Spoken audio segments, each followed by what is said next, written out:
ఏమన్నా తేడా కొడితే నేను మళ్ళీ ఐటీకి వెళ్ళిపోతా, ప్యారలల్గా సినిమాలు చేసుకుంటా. కానీ ఇంత లోపలికి అయితే దూకిపోయాను. బట్ థ్యాంక్ఫుల్లీ ఆ ఇయర్లోనే మెల్లిగా మంచి మంచి రావడం, ఆఫర్లు, వీరాంజనేయులు రావడం కానీ, శివరపల్లి కానీ ఇవన్నీ రావడంతో ఓకే ఫైన్. సో ఇప్పుడు కొంచెం లీనర్గా వెళ్తుంది. అంటే I don't believe in overnight fame or, అందుకని నా స్టెప్స్ అని కొంచెం స్మాల్గానే ఉంటాయి. Happy doing that. మేనిఫెస్టేషన్ ఉండాలిగా మరి. అంటే ఎంతసేపు మనం, అంటే నీకు నెల జీతం దీని మీద వచ్చే వరకు ఆలోచించుకుంటున్నావా?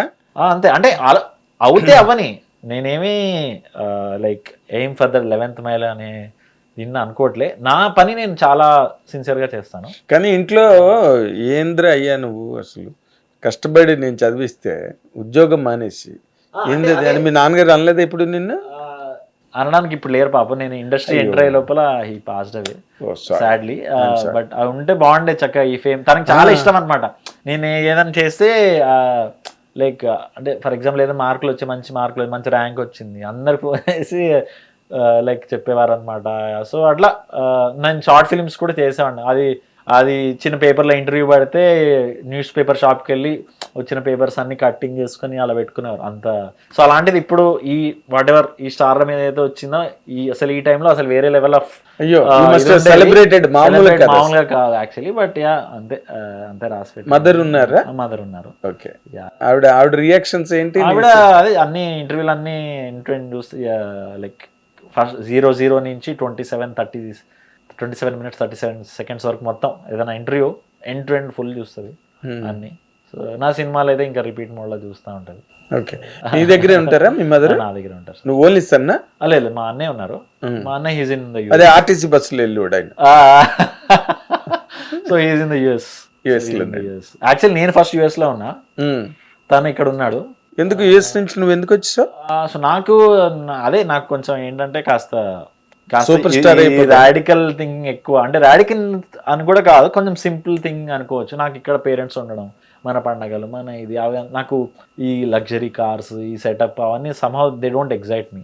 బీయింగ్ ఎట్ హోమ్, పండగ పూట పండగ వంటలు తింటూ ఇంట్లో ఉంటే నేను ఎక్కువ అసలు బయటకు ఎక్కడ మీకు కనబడిన ఎక్కువ లైక్ పార్టీల్లో కానీ ఎక్కడ కనబడి నా పని చేసుకొని నేను ఇదర్ I'll be preparing for my film or I'll be shooting or I'll be home, అంతే. అసలు వేరే ఇలాంటి వాళ్ళు అలాంటి క్యారెక్టర్లు చేస్తే అసలు ఎక్కడైనా మీకు పర్సనల్ ఐడెంటిఫికేషన్ ఉంటుందా? ఉండాల్సిన అవసరం లేదు సార్, ఏదైనా చేయగలగాలి కదా.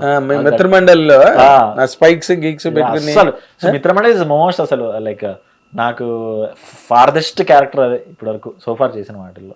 అదే అసలు క్లోజెస్ట్ శివరపల్లి సార్. మీరు శివరపల్లి చూసుండ్రు? చూడలేదు. అది చూడండి. That is the closest to my. నేను ఐ వాజ్ వెరీ థరోలీ, నేను అదిరిపోయిన నువ్వు చేసింది Veeranjaneyulu. Really hats off to that young director and the Naresh గారు అండ్ ది హోల్ కాస్టింగ్. నీ పెర్ఫార్మెన్స్ వెరీ గుడ్. అందులో ఏంటంటే అందులో వెరైటీ ఏంటంటే మా ఫాదర్ తో నేను చెప్పాను చాలా ఫ్రెండ్లీ రిలేషన్షిప్ అనమాట. So I was very closest to him. అస్సలు ఇలాంటి సో తను నీకు ఏం కావాలంటే అది చేయరా అనే జోన్ లో అప్పటికి వాళ్ళు అనుకునేది చేశాను. బట్ ఈ always use to give freedom. పెద్ద అసలు ఇట్లాంటి రెస్ట్రిక్షన్స్ ఏం పెట్టేవారు కాదు. టోటలీ ఆపోజిట్ టు నరేష్ గారి character in the film. So అలాంటిది నేను నువ్వు నాకేం చేసావు ఇది అదే అసలు నాకు అసలు I couldn't relate at all. But ఇంకా యాక్టర్ గా అది క్యారెక్టర్ చేయాల్సి వచ్చింది. బట్ ఆ సీనే చాలా అదే మెయిన్ కదా. ఆర్ట్ సినిమాకి చాలా బాగా రాశాడు డైరెక్టర్. ఆ సీన్ మొత్తం టోటల్ సినిమా చాలా బాగా పెర్ఫార్మ్ చేసి అక్కడే నేను ఐ వాజ్ అట్రాక్టెడ్ టువర్డ్స్. ఈ అబ్బాయి చాలా మంచి ఫ్యూచర్ ఉంది, మంచి పెర్ఫార్మెన్స్ అని. కమింగ్ బ్యాక్ టు నీకా మామూలు యుఎస్ఏ వద్దనుకుని వచ్చేసిన వాడివి. పండుగలు, గొబ్బెమ్మలు, బతుకమ్మలు ఇవన్నీ, ఈ వాతావరణం, సినిమాకి సంబంధం లేదు అసలు. నీదంతా వేరే గొడవ, లవ్ స్టోరీలు కూడా లేవు. ఎలా అసలు హౌ ఆర్ యూ మేనేజింగ్ నీ సైకు నీది? నాకు నా కిక్ ఇస్ ఆల్ అబౌట్ నా పర్ఫార్మెన్స్. అంటే మీరు వీరాంజనేయులు లో నా పర్ఫార్మెన్స్ మాడుతున్నప్పుడు ఒక I see different eyes in you. So అలాంటి రియాక్షన్స్ అలాంటి appreciation is my full kick అనమాట. నాకు అదే స్టెరాయిడ్స్, అదే గ్లూకోజ్, అదే ఇది అది చూసి మళ్ళీ అంతే. అది కూడా లేదు సార్ మనకి. So yeah anyway, so these things give me kick. So నాకంతా ఇదన్నమాట. మంచి సినిమాలు చేయాలి, రేపు అరే వీడు ఎంత బాగా చేస్తాడు అనే జోన్లో ఉంటాయి ఇప్పుడు. అంటే ఇప్పుడు రెమ్యూనరేషన్ నాకు ఇంత కావాలి అని డిమాండ్ చేసే పొజిషన్కి వచ్చావా, లేకపోతే వాళ్ళు ఏది ఇస్తే అది తీసుకుని వెళ్ళిపోవడమేనా? అంటే మేనేజర్ ఉన్నాడు, కొంచెం నాకు ఉన్నంత వర్త్ నెగోషియేట్ చేయడానికి ఇప్పుడు మేనేజర్ ఉన్నారు. సో వాళ్ళకి తెలుసు ఇప్పుడు ఉండే కదా మార్కెట్ గిర్కెట్ అవన్నీ చూసుకొని he knows what I really what to ask whom to. అంటే ఇప్పుడు సర్టెన్ ప్రొడక్షన్ హౌస్ ఉంటే వాళ్ళు how much they can give, he knows better. So తను చూసుకుంటారు. సో నేను అంతా కంప్లీట్లీ క్రియేటివ్ పార్ట్ ఆయన చూసుకుంటాడు కాబట్టి నేను అస్సలు నాకు రాను కూడా రాదు. కూరగాయల షాప్కి వెళ్ళినప్పుడే బేరాలు రావు, ఇంకా పెద్ద బేరాలు కాదు. కాదు, చిన్నప్పుడు అంతా మీ నాన్నగారు మీ అమ్మగారు చాలా కష్టపడి మిమ్మల్ని బ్రాటప్ చేసి పెంచి అంతా ఒక మిడిల్ క్లాస్ బ్యూటీస్ అవన్నీ ఉండి ఉండక అంది అందక కనిపించి కనిపించక అదొక స్లాట్ మిడిల్ క్లాస్ అన్నది. But I miss that so much. ఇప్పుడు ఈ రోజున అడ్జస్ట్మెంట్స్ అనేవి పోయాయి, అడ్జస్ట్ లైక్ అంటే డబ్బులు వస్తున్నాయి ఇంకేం మిడిల్ క్లాస్. సో బట్ అందులో ఉన్న ఆ షేరింగ్ లో ఉన్న ఆనందాలు వేరు. అదే అసలు ఇప్పుడు అంతా కంపార్ట్మెంట్ లేదు అయిపోయింది. బాలచంద్ర గారు బాగా హ్యాండిల్ చేసేవారు అలాంటి సినిమాలు. Middle class, lower middle class sentiments, అందులో ఉండే ఇంటర్కిసెస్ అవన్నీ కూడా.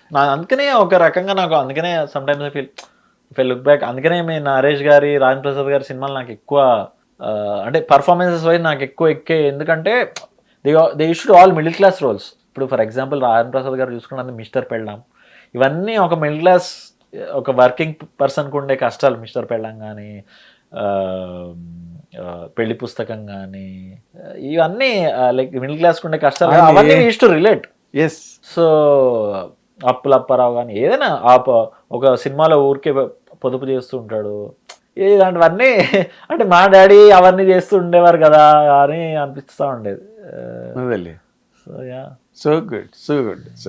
అది అంటే ఆ లెవెల్ నుంచి అంటే ఒక చిరంజీవి గారు కూడా అంత ఎనర్జీని ఇక్కడ ఎక్సర్సైజ్ చేసి మొత్తం మార్చి పారేశారు ఆయన.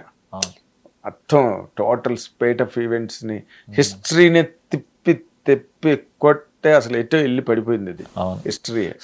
సో బేసికలీ వీళ్ళ సినిమాలు ఎలా చూసేవాళ్ళం, చిరంజీవి గారి సినిమా ఇలా, ఎందుకంటే లార్జర్ దెన్ లైఫ్. అర్రే అలాంటి వాడు ఒక సొసైటీలో ఉంటే, ఫర్ ఎగ్జాంపుల్ ముఠా మేస్త్రి is my most favourite film sir. ఎందుకంటే తన అసలు క్రేజీ అనిపిస్తుంది. అంటే ఒక లేబర్ లీడర్ ఆ మినిస్టర్ అవ్వడం, నడి రోడ్డు మీద సంఖ్యలు వేసుకొని తీసుకెళ్తా ఇది అని ఆయనకు చెప్పడం, కరణ్ అవన్నీ అసలు నాకు ఎందుకో లైక్. సో ఆ లార్జర్ గ్యాంగ్ లీడర్ కానీ, like coming from the normal people and opposing someone big అనేది, అంటే he became a voice of middle class or lower middle class అని అనిపించేది అప్పుడు. అవన్నీ అసలు అందుకే ఆయనలోనే అందరూ all classes, female and male ఒక హీరోని చూశారు. అదే అంతే చిన్నప్పుడు చిరంజీవి తీసుకోవాలి సినిమా బాగా చెప్పావు ఇందాకే నువ్వు చెప్పిన మాట. అంటే రైట్ ఫ్రమ్ సినిమాలు చూడడమే కాదు, ఇంట్లో క్యాసెట్లు కూడా అవే ఉండేవి. గ్యాంగ్ లీడర్, జగదేక వీరుడు, ఇవి అవి, తర్వాత మాస్టర్, స్నేహం కోసం, మృగరాజు, అన్నీ ఇక అసలు నేమ్ ఇట్. అవును, యముడికి మొగుడు అసలు ఓన్లీ అలాగే. ఇప్పుడు సెకండ్ ఇన్నింగ్స్లో అన్ని సినిమాలు చేయట్లేదు తప్పితే, బట్ ఆ టైంలో 90s అసలు టక చేయడం, మనం వినడం, చూడడం, కుమ్ముడే డాన్స్లు ఆడడం, ఎంజాయ్ చేయడం, మళ్ళీ ఇంకో సినిమా గరానా మొగుళ్ళు అసలు మామూలుగా రౌడీ అల్లుడు అవన్నీ ఒక రేంజ్ అది. అవన్నీ నేను అంత నాస్టాలజియాలో బతికేస్తుంటా సార్. అవునా? నేను అసలు నాస్టాలజిక్ పర్సన్.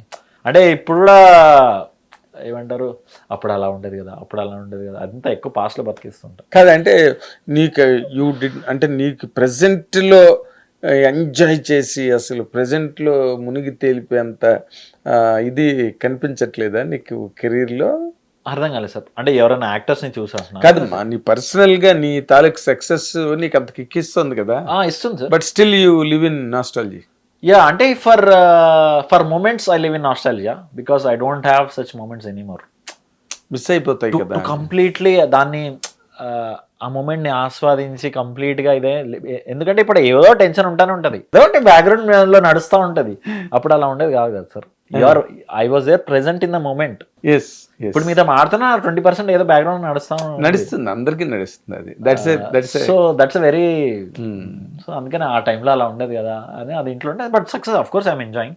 లైక్ మీరు అన్నట్టు whenever someone says from the heart ఆనెస్ట్గా ఇది నచ్చింది అది నచ్చింది అన్నప్పుడు అమ్మ దీనికోసమే కదరా అన్న. అంటే నువ్వు ఇందాక అన్నట్టుగా నీకు ఇనీషియల్ డేస్లోనే ఫార్మేటివ్ ఇయర్స్లోనే మంచి క్యారెక్టర్లు పడడం, నేను ఐడెంటిఫై ఈ కురాన్ని మనం పెట్టుకోవచ్చు అనే ఒక కాన్ఫిడెన్స్ ఇచ్చే క్యారెక్టర్లు దొరకడం చాలా అదృష్టం, చాలా అదృష్టం. That way you're a very very lucky fellow and I really wish you all the very best and God bless you. మంచి మంచి క్యారెక్టర్లు చేసి ఇంకా పెద్ద నటుడు కావాలి. Thank you sir. అయ్యే లక్షణాలు అన్నీ ఉన్నాయి నీకు. ఇలాగే సంవత్సరానికి ఒకసారి మనం ఎలా కలిసి కాస్త సంవత్సరానికి ఏంటి, సంవత్సరానికి 4 సినిమాలు రిలీజ్ అయితే 4 సార్లు కలవాలి. అంటే వీడేంటి పని పడలేదు అంటే ఆంటీ హిట్టి కొట్టి ఇంటర్వ్యూ ఇచ్చేస్తాడు అనుకుంటారు.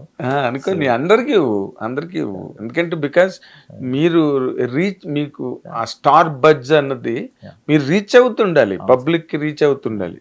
అంతే తప్పితే కొంతమంది ఇప్పుడు ఏంటో హిందీ టైప్ అనమాట, ఏదో 2 రోజులు రిలీజ్ ముందు రావడం, మాట్లాడేయడం, ఏ సినిమా అండి, ఎన్ని రోజులండి, ఏ క్యారెక్టర్ అండి, ఎన్ని డ్యాన్స్లు, ఎన్ని ఫైట్లు, అయిపోయింది 2 నిమిషాలు. How will you reach the public and mass? మీరు రెగ్యులర్గా మాట్లాడుతుంటే people also understand you, love you, take you, all that. అందుకని ఐ డోంట్ అంటే టైం ఉంది అంటే definitely I'm always open for should be all the very best. In fact ఈ రూమ్లోనే 7 months back ఇచ్చాను, అంటే వేరే. All the very best and convey my regards to your mother and బాగా చూసుకోమని, and that will fetch you lot of dividends in life. Good luck.